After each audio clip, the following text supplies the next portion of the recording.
पुंडलिकावरदे हरी विठ्ठल श्री ज्ञानदेव तुकाराम श्री पंढरीनाथ महाराज की जय।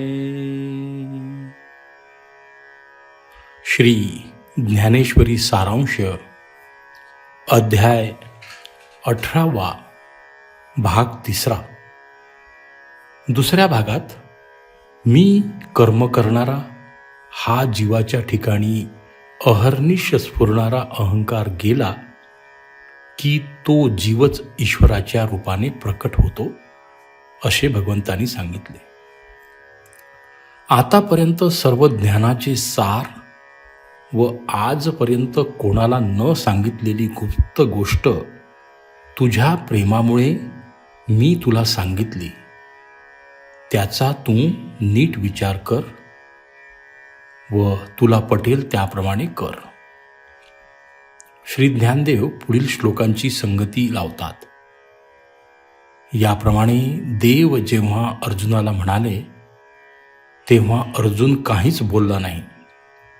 त्याच्या या स्वस्थ बसण्यावरून देवांनी जाणले की आपण याला जे सांगितले ते पुन्हा ऐकण्याची त्याला इच्छा होत आहे, म्हणून देव त्याला पुन्हा सारांश रूपाने सांगतात, मी तुला जे सांगितले ते बोलण्या ऐकण्या पलीकडचे आहे, ते अद्वैत स्थितीत भोगाव्याचे आहे। तू माझा प्राणच आहेस, म्हणून माझे बोलणे दुसऱ्या कोणापाशी नसून माझे माझ्या प्राणाशीच म्हणजे स्वतःशीच होत आहे। तुला पुन्हा महत्वाची गोष्ट सांगतो की तुझ्या इंद्रियांकडून जे जे व्यापार होतील त्यांची मोहर माझ्याकडे लाव। आपल्याकडे सेवक भाव ठेवून जगाला माझ्या ठिकाणी मान। मग देहाच्या उपाधीमुळे जे द्वैत असते ते द्वैत देहाचा निराश झाला म्हणजे नाहीसे होऊन तू मद्रूपच होशील व माझे सुख कोणत्याही अवस्थेत तुला भोगता येईल।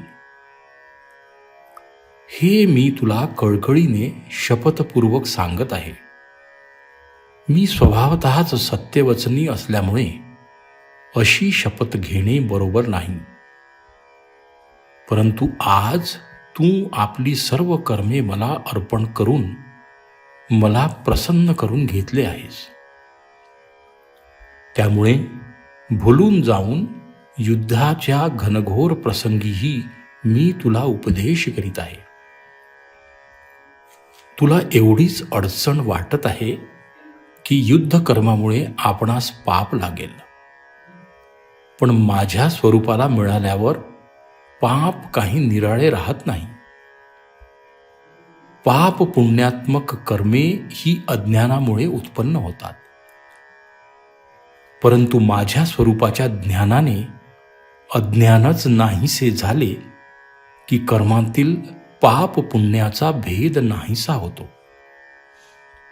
एवढ्यासाठी अनन्य होऊन तू स्वतःला वेगळा न समजता मला शरणागती कर।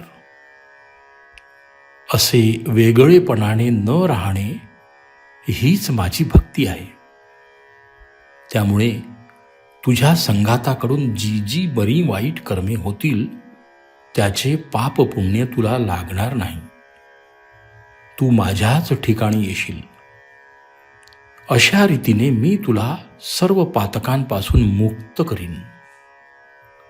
इतका ऐक्यबोधाचा उपदेश करून जो अनुभव बुद्धी व वाचा या दोघांच्या द्वारे प्रकट करून दाखविता येत नव्हता, तो सत्य अनुभव आपल्या प्रियतम शिष्याला करून देण्यासाठी देवाने त्याला प्रेमभराने दृढ आलिंगन दिले व त्याला आपल्या स्वरूपात मिळवून घेतले।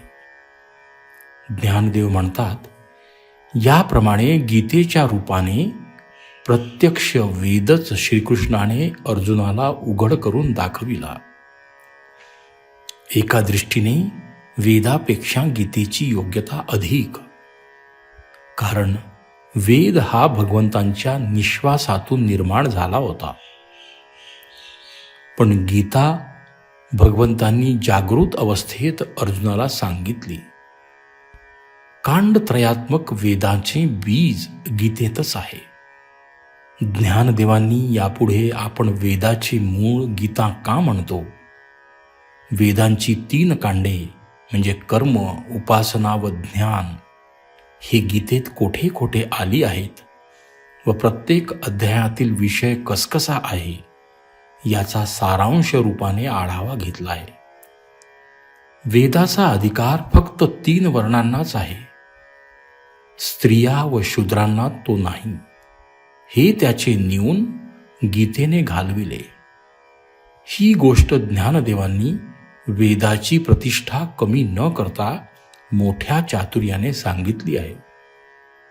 संसार दुःखात सापडलेल्या शूद्र व स्त्रिया यांचा उद्धार करणारा कोणी नाही, हे पाहून वेदानेच गीतेचा अवतार घेऊन ती अडचण दूर केली. आता यापुढे मोक्षाचे अन्नछत्र सर्रास सर्वांना मोकळे केले आहे. ज्ञानदेव अर्जुनाची प्रशंसा करतात. याच्या प्रेमामुळेच भगवंतांनी हे गुह्य सांगितले. त्यामुळे जगाला जन्म मरणाच्या संसारातून सुटण्याचा मार्ग मिळाला. धन्य तो अर्जुन व धन्य त्याचे पवित्र कुळ. अनंत जन्मीचे पुण्य गाठी असेल तरच हे गीताशास्त्र ऐकण्यास मिळते, पण ऐकावयास मिळून सुद्धा त्याचे जर शास्त्र संप्रदायपूर्वक अनुष्ठान घडले नाही तर ते उपयोगाला येत नाही. संप्रदाय म्हणजे ऐकणाऱ्याचा अधिकार. गीतेचा अधिकारी म्हणजे तपी, देव व गुरु यांचा भक्त. ऐकण्याची चाड बाळगणारा व माझ्या संबंधी ज्याला आदर आहे अशा गुणांनी संपन्न असणारा, परंतु हे गुण जर अंगी नसतील मग तो ब्रह्मदेवाच्या योग्यतेचा असला तरी त्याला कौतुकाने देखील गीता सांगू नये, त्याचा काही उपयोग होणार नाही. मग अधिकार संपन्न पुरुषाला ईश्वर प्रसन्न व्हावा या एका हेतूने जो गीता सांगेल तो गीतेचा वक्ता मला फार प्रिय आहे. त्याला मरणानंतर मी माझ्या स्वरूपी मिसळून घेतो. जे श्रोते श्रद्धेने व आदराने गीता ऐकतात त्यांनाही तेच फळ मिळते. गीतेचा संप्रदाय व फळ सांगितल्यावर देवाने अर्जुनाला प्रश्न केला आहे. त्याची संगती श्री ज्ञानदेव सांगतात. भगवंतांनी दृढ आलिंगन दिल्यावर अर्जुन हा पूर्ण ब्रह्मस्थितीतील समाधी सुख भोगीत होता, परंतु पुढे त्याच्या हातून भगवंताला युद्ध करवावयाचे होते, म्हणून प्रश्न विचारण्याच्या निमित्ताने त्यांनी त्याला देहस्थितीवर आणले. देवांनी प्रश्न विचारला की अर्जुना, तुझ्या ठिकाणी मी कर्म करणार नाही असा आग्रह अद्याप शिल्लक राहिला आहे का? या प्रश्नाचे उत्तर अर्जुन देहभानावर येऊन सद्गतीत अंतकरणाने देत आहे. देवा, तुझ्यासारखा समर्थ सद्गुरू इतक्या कळकळीने ज्ञानाचा उपदेश करीत असताना माझ्या ठिकाणी मोह राहील असे तुला कसे वाटते? जिथून मोह उत्पन्न होतो ते अज्ञानच तुझ्या प्रसादाने नाहीसे झाले आहे. मला तुझ्याविषयी दुसरे काहीच दिसत नाही. मी कर्म करीन अथवा कर्म करणार नाही हे जेव्हा तुझ्याहून विभक्त होतो, वेगळा होतो, त्यावेळी स्फुरत होते. आता जेव्हा मी तुझ्याशी एक झालेला आहे तर आता हे काही शिल्लक राहिले नाही. आता तू सांगशील तेच एक मला प्रमाण आहे. वाटेल ते करण्याविषयी मला आज्ञा दे. आपल्या उपदेशाचा अपेक्षेबाहेर चांगला परिणाम झालेला पाहून देव आपला देवपणा विसरून आनंदाने नाचायला लागले. अर्जुन हा कधी ब्रह्मस्थितीत तर कधी देहभानावर सद्गतीत होऊन त्यांच्या पुढे उभा राहिलेला होता. हे सर्व दृश्य पाहून सात्विक अंतकरणाच्या संजयाला अष्टसात्विक भावांचे भरते आले. तो श्रीकृष्ण असे म्हणू लागला, आपण काय यक्कश्चित घोडे हाकणारे, पण युद्धासारख्या प्रसंगीही आपणास हा ब्रह्मानंद भोगाव्यास मिळत आहे. याबद्दल ज्यांच्या कृपेने हे घडून आले आहे त्या श्री व्यासांचे उपकार तो वारंवार आठवीत होता. त्याला आपल्या मालकाची म्हणजे धृतराष्ट्राची आठवण झाली. धृतराष्ट्र हा बाहेर चर्मचक्षूंनी आंधळा व आत पुत्रस्नेहाने आंधळा. त्यामुळे त्याला संजयाचे हे भगवत प्रेमाचे उचंबळून येणारे उद्गार मानवेनात. त्याचे मन पुत्रस्नेहात गुंतून जाऊन पुत्राच्या जयाची वार्ता ऐकण्याकडेच लागले होते. म्हणून संजयाने जरी धृतराष्ट्राला हाक मारून या प्रसंगाकडे त्याचे लक्ष वेधले तरी त्याच्यावर त्याचा काही परिणाम झाला नाही. उलट तो संजयावर रागावून म्हणाला, तुला व्यासांनी लढाईचा वृत्तांत सांगण्याकरिता इथे बसविले आहे का श्रीकृष्ण आणि अर्जुन यांच्या प्रेमाची भाकड कथा वर्णन करण्याकरिता बसविले आहे? आता जे युद्ध सुरू आहे त्यात जय कोणाचा होणार हे जाणण्याची मला उत्कंठा लागून राहिली आहे. मला स्वतःला असे वाटते की दुर्योधन हा अर्जुनापेक्षा अधिक पराक्रमी व त्याचे सैन्यही संख्येने दीडपट असल्यामुळे त्याचाच जय होईल. मी बोलतो ते बरोबर आहे ना? तुझे मत जसे असेल तसे सांग. अशा रीतीने धृतराष्ट्राच्या प्रश्नांच्या आधारे श्री ज्ञानदेवांनी गीतेच्या शेवटच्या श्लोकांची संगती कौशल्याने लावली आहे. संजयाच्या उत्तराचा अनुवाद करताना ज्ञानदेवांनी एका वेळी अनेक अलंकारांचा आश्रय करून एका पाठीमागे एक असे अनेक दृष्टांत दिले आहेत. अर्जुनाचा जय होईल असे एकदम सांगितले तर ते आपल्या मालकाला रुचणार नाही. म्हणून तेच उत्तर खुबीदार रीतीने सांगून संजय शेवटी आडपडद्याने म्हणतो, विजय स्वरूप श्रीकृष्ण व विजय तर अर्जुनाचे नावच. तेव्हा हे दोघे ज्या बाजूला आहेत तेथे जय निसंशय आहे. त्याचप्रमाणे तेथे सुख व कल्याण ही सुद्धा आहेत. हे मी व्यासांचे नाव घेऊन प्रतिज्ञेने सांगत आहे. गीतेचा अनुवाद केल्यानंतर गीतेची महती व फळ सांगतात. वेद अनंत बोलला त्याचे सार महाभारताच्या 1.25 श्लोकात आले आहे व त्या महाभारताचेही सार या गीतेच्या 700 श्लोकात आले आहे. पुन्हा त्या 700चेही सार म्हणजे हा गीतेचा शेवटचा श्लोक आहे. जो या एकाच श्लोकावर विश्वास ठेवून वागेल त्याने संपूर्ण विश्व मात्र जिंकले असे म्हणाव्यास हरकत नाही. या गीतेचे 700 श्लोक जरी निरनिराळे असले तरी त्यांचे महत्त्व निरनिराळे नाही. ते सर्व एकाच योग्यतेचे आहेत. ही गीता म्हणजे संसारात शिणलेल्या लोकांना विश्रांतीची जागा आहे. जो काया वाचा मने करून गीतेची सेवा करील त्याला संसारातील दुःख भासणार नाहीच, पण शिवाय अचिंत्य अशा ब्रह्माचा आनंद उपभोगाव्यास मिळेल. इतर शास्त्रात वाच्य व वाचक वेगळे असतात, तसे गीतेत नाही. गीतेत वाच्य व वाचक एक श्रीकृष्णच आहेत. फार काय, गीता ही प्रभू श्रीकृष्णाची वाङ्मय मूर्तीच आहे. विश्व संसार दुःखाने ग्रस्त झालेले पाहून भगवंतांनी हा ब्रह्मानंद अर्जुनाचे निमित्त करून सर्वांना सुलभ करून दिला आहे.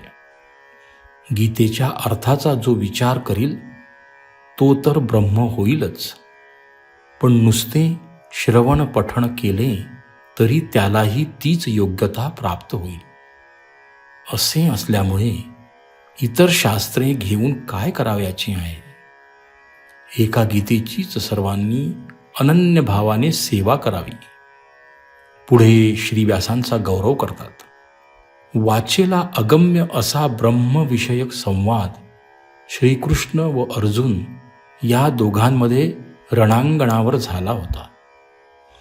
तो संवाद 700 श्लोकात सुसंगत रीतीने ज्यांनी ग्रथित करून सर्व जगाला सुलभ करून दिला, त्या व्यासांचा हा जगावर मोठा उपकार आहे.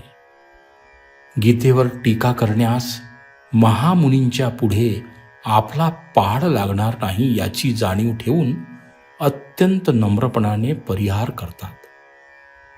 गीतेचा अर्थ लाविताना जेथे थोर भाष्यकारांच्या मती कुंठित होतात, तेथे माझ्यासारख्याचा काय लाग लागणार आहे? परंतु माझी भिस्त गीता माऊलीवर आहे. ती थोर मुनींच्या बरोबर माझाही अंगीकार करील. शिवाय मी व्यास व भाष्यकार यांच्याच मार्गाने चाललो असल्यामुळे ते ज्या मुक्कामाला पोचलेत तेथेच मी न चुकता जाईन. श्री गुरु निवृत्तीनाथांचे उपकार स्मरतात, परंतु मला खरा आधार माझ्या समर्थ व सर्वतोपकारी गुरूंचा आहे. त्यांनी माझ्या पाठीशी उभे राहून हे कार्य मजकडून करविले. थोरांनी अंगीकार केला असता निर्जीव वस्तूंनाही मोठे सामर्थ्य येते, असे पुराणांतरी दाखले आहेत. मी तर चित्त संपन्न व समर्थ गुरूंचा अनुगृहीत आहे. मग माझ्या मुखातूनच काय, पण श्वासोश्वासातूनही गीतेचे व्याख्यानच निघेल, यात काही नवल नाही. मी संस्कृतातील गीतेचा मराठीत अनुवाद केल्यामुळे ज्यांना संस्कृत येत नाही त्यांची मोठी सोय झाली आहे. त्यांना माझी ही प्राकृत टीका वाचून मूळ गीता पठणाचेच फळ मिळेल. ज्यांना संस्कृत येते अशांनी संस्कृत गीतेबरोबर माझी टीका वाचली तर त्यांना अधिकच संतोष होईल. अंतर्मुख वृत्तींचे श्रोते या ग्रंथाचे अधिकारी आहेत, पण इतरे जनांना साहित्य व काव्य या बहिरंगाचे सुख मिळाल्या वाचून राहणार नाही. आपली गुरु परंपरा सांगतात, क्षीर समुद्राच्या ठिकाणी आदिगुरु श्री शंकरांनी प्राचीन काळी आपले गुह्य ज्ञान पार्वतीला एकांतात सांगितले. पण त्या ठिकाणी माशाच्या रूपाने मत्स्येंद्रनाथ हजर होते. त्यांना ते ऐकावयास मिळाले. त्यानंतर ते गोरखनाथ व गैनीनाथ यास परंपरेने मिळाले. गैनीनाथांनी मात्र एक शिष्य एक गुरु एवढेच मर्यादित न ठेवता सर्व संसारग्रस्त जीवांना ते मिळावे म्हणून श्री निवृत्तीनाथांना देऊन त्याचा प्रसार सर्वत्र करण्यास त्यांना सांगितले. श्री निवृत्तीनाथांनी त्याप्रमाणे मला निमित्त करून श्री शंकराचे समाधी धन जगाला प्राप्त करून दिले आहे. त्यामुळे त्रैलोक्यात निरुपम होऊन राहील असा हा ग्रंथ निर्माण झाला. हे केवळ श्री निवृत्तीनाथांच्या कृपेचे सामर्थ्य आहे. एरवी गीतेसारख्या असामान्य ग्रंथावर टीका करण्याची माझी काय योग्यता आहे? अंगी प्रज्ञाही नाही व गुरुसेवाही घडली नाही.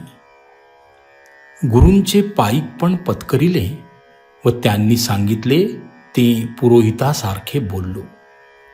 संत श्रोते मंडळींना वंदन करतात. ग्रंथ सांगताना माझ्याकडून जे उणे अधिक झाले असेल ते आपण पोटात घालावे. आपल्या पायाची भेट झाली हे माझे भाग्यच उदयाला आले. आपण माझी व गीता माऊलीची भेट करून देऊन माझे सर्व मनोरथ पूर्ण केले आहेत. ग्रंथाचा शेवट करताना मराठी वाङ्मयात अमर होऊन राहिलेले अलौकिक पसायदान श्री ज्ञानेश्वर आपल्या गुरूंजवळ मागतात. खळ व दुष्ट लोकांचा उद्धार होऊन ते ईश्वरनिष्ठ कसे होतील याची काळजी माऊलीला लागलेली स्पष्ट दिसते. म्हणून प्रथम त्यांच्याबद्दल कळकळीने माऊली प्रार्थना करते. जगातील खळ व दुष्ट लोकांच्या वृत्तीत पालट पडून दुष्ट कर्मे टाकून सत्कर्मे करावी अशी त्यांना बुद्धी व्हावी. जगातील सर्व लोकांनी एकमेकांशी बंधुभावाने वागावे. सगळीकडे धर्माची वाढ होऊन सर्व लोक सुखी व्हावेत. त्यांनी भगवंताची सेवा करण्यात आयुष्य घालवावे व हे घडून येण्यासाठी संत महात्मे यांचे वास्तव्य या पृथ्वी तलावर निरंतर असावे. तुझ्या म्हणण्याप्रमाणे होईल असा श्री निवृत्तीनाथांचा आशीर्वाद मिळाल्यावर श्री ज्ञानदेवांनी ज्ञानेश्वरी लेखनाचे स्थळ नेवासे, काळ शके 1212 व लिहून घेणारे लेखक श्री सच्चिदानंद बाबा यांचा उल्लेख करून